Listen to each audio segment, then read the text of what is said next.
Hello, welcome to Release Your Wings.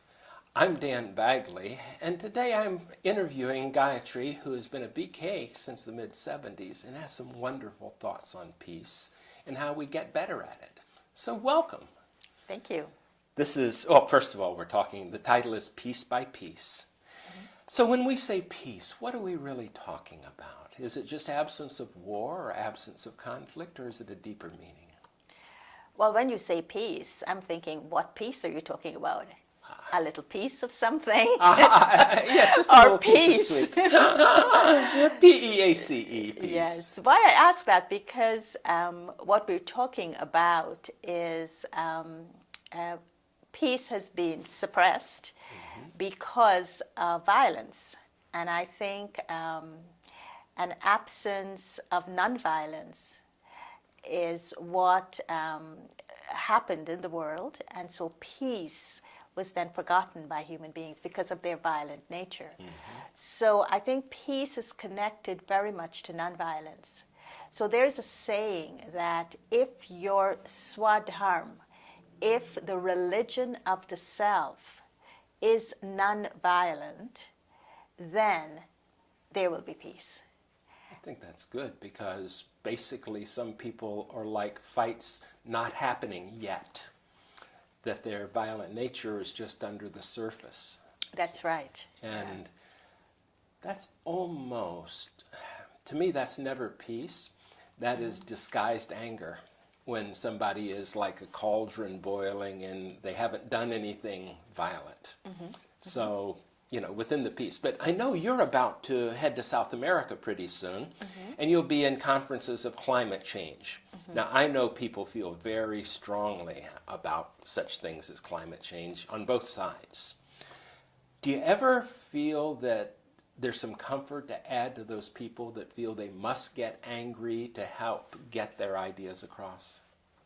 Well, you see, climate change has reached a point in the world that people are getting angry, not because things are getting worse and it's affecting their lives and affecting their lifestyles and affecting opportunities in the world. It's affecting development. It's affecting everything from personal health to sustainable development in the world.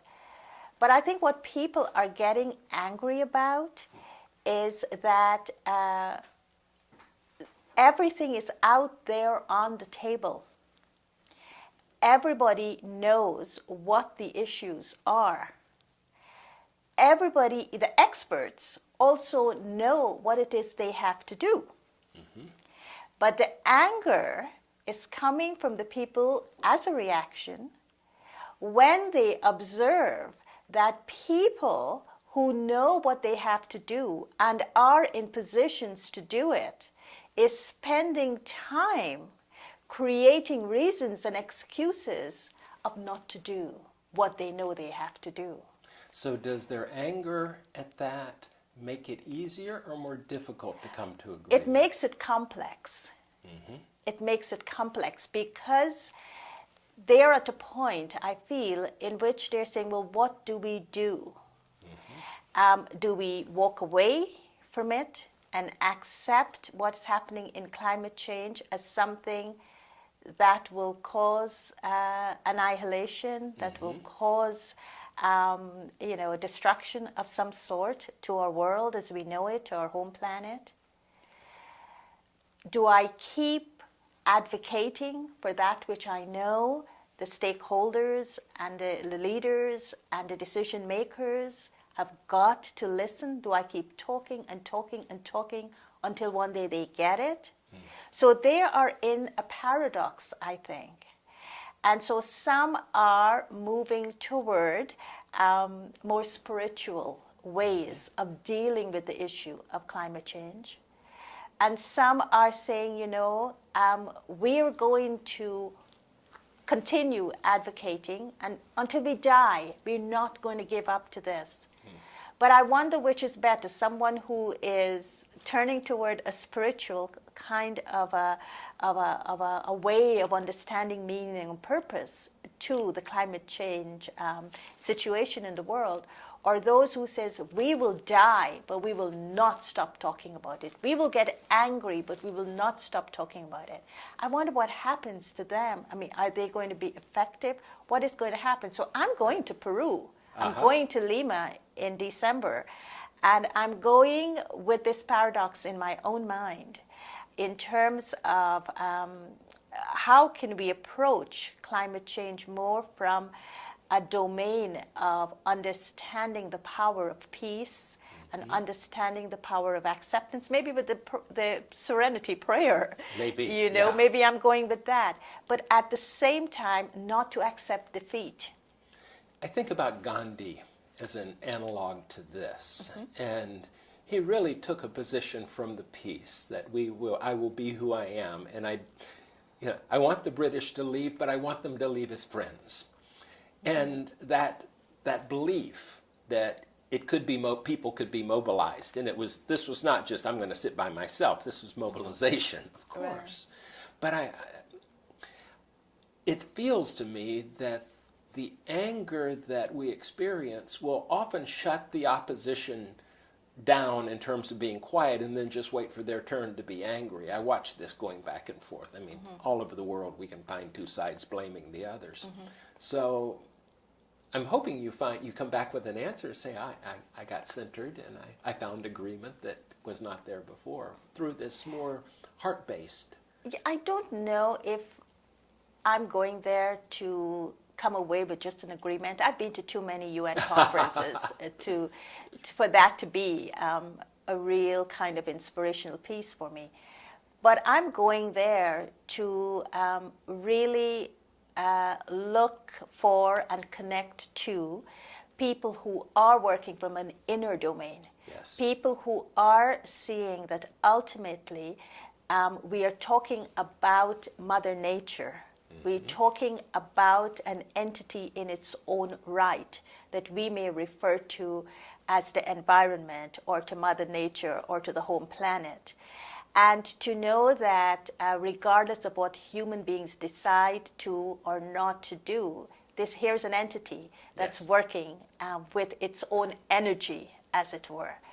And how do we connect to that energy? How does peace in my mind connect to the peace in matter? Yes. How can we reestablish that relationship of respect, of regard, and of harmony with the environment and with Mother Nature?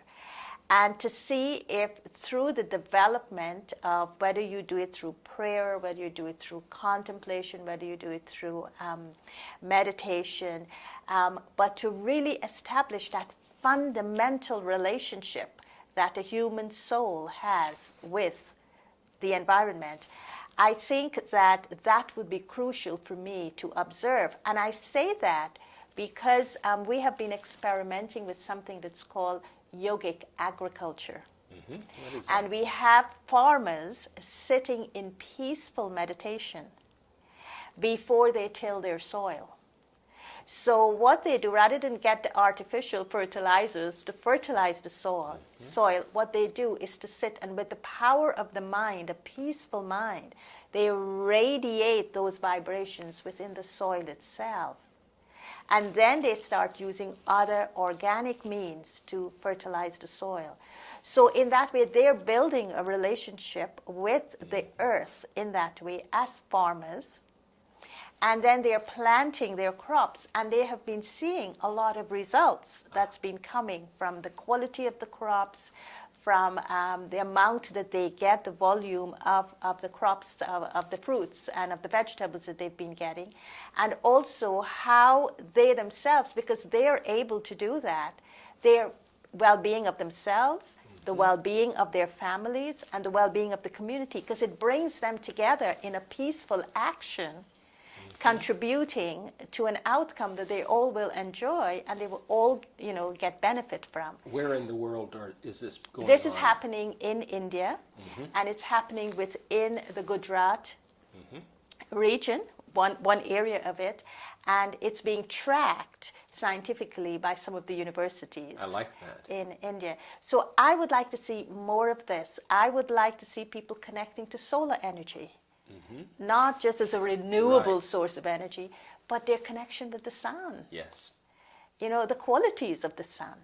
And so that is what I would like to come away from Peru with. Is there a shift in consciousness in relation to climate change? Can the people say, you know, enough is enough, we're going to take it in our hands and we're going to do these little piece by piece actions so that we can reestablish something new that would maybe bring about a different outcome? So I know you'll be in South Africa on the Peru side. Have you had any interaction with the indigenous Amazon people? I mean, they live as close to nature, though they're not particularly farmers as such. I haven't had it in Lima, Peru, even though I was there earlier this year in April, and I did go to Cusco, and I did go to Machu Picchu, and I did meet with some of the indigenous people, but never on the subject of climate change. But I do know that I am scheduled to be on certain workshops and panels, and one in particular with the indigenous representatives. From the other side of the continent, going up the Amazon and meeting people that were living way far beyond 1,000 miles beyond Manaus and farther up Rio Negro area, I was struck by one guide we had been raised in that, and going through the medicinal medicines that they used, how they, you know, got the animals or the beetles and the ants out of the trees to put on them for certain types of problems and all. And I was struck by how close to nature the tribal thing was, though it is losing ground, of course, to deforestation and the like. But there is something in that of coming from the heart and attaching it to the head. That's right. To say this is what's working. By the way, the viewers of this may not be aware, Gayatri is with the United Nations, does a lot of work with the United Nations, thus her references to these things. She lives in New York, and we're lucky to have her as we're taping here in Tampa. Yes, I'm the Brahma Kumaris representative to the United Nations, and I've been that since the 80s. And so I've been through a lot of UN conferences. You've sat in many meetings, I'm sure. Yes, I have, and I've learned a lot. I mean, I've learned a lot from being at the UN. And the UN may be many things, but one of the things the UN is, it brings all the facts and figures to the table. And so after you finish with the UN, one of those meetings, you leave it saying, well, I know everything, but what do I do with what I know? That's the big question. But coming back to the indigenous people, yes. I feel that we talk about closeness to the earth, and I feel that that closeness, it just doesn't happen in that sense. It's that you really have to live in conditions and in circumstances where it really gives you that sense of reality of this is what happens. What wakes me up in the morning?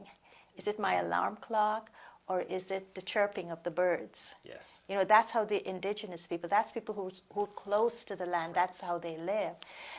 Do I go to the supermarket and buy my vegetables, or did I help my grandmother plant them in the backyard so that I have a relationship with that, you know, vegetable I'm about to eat? So I think it's not a lot of lip service because we live in such artificial environments that we've forgotten how the real environment works, and we need to get back to understanding that and being with it. Understanding isn't a theoretical thing, but it has to be dirtying our fingers, walking in the mud, feeling the rain on my body, the things that the indigenous would do. What I'm hearing you say is we've come full circle now to piece by piece, is part of the piece is getting in rhythm with the nature, of appreciating it and feeling it and getting into the texture of it, not just arm's length with nature. Right. You know, I'm also going to Peru, to Lima, with this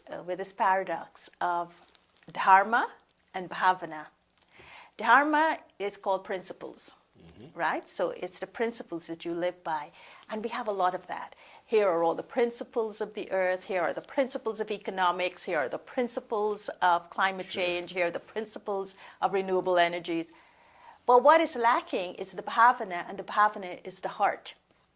And I feel we as a human race, our heart has been broken in many pieces. That's how I started. Which piece are we talking about? Right. And and if Mother Earth has a heart, that has been broken into many pieces. So inasmuch as we know the Dharma and we know the principles, that is not going to help us. What we need is to bring back the pieces of our hearts together. Because when the pieces of the hearts are peacefully put back together, then what emerges from this fullness, this whole heart, is something that's called bhavana, which are pure feelings. And those pure feelings give us the will. It gives us the will to do what we know we have to do, but to do it in a timely manner. And I think it's this full heart, it's bringing all the pieces back into the whole heart that will allow us to do what we know we have to do and do it now. Very nice. Thank you, sister. You're welcome. And thank you for joining us.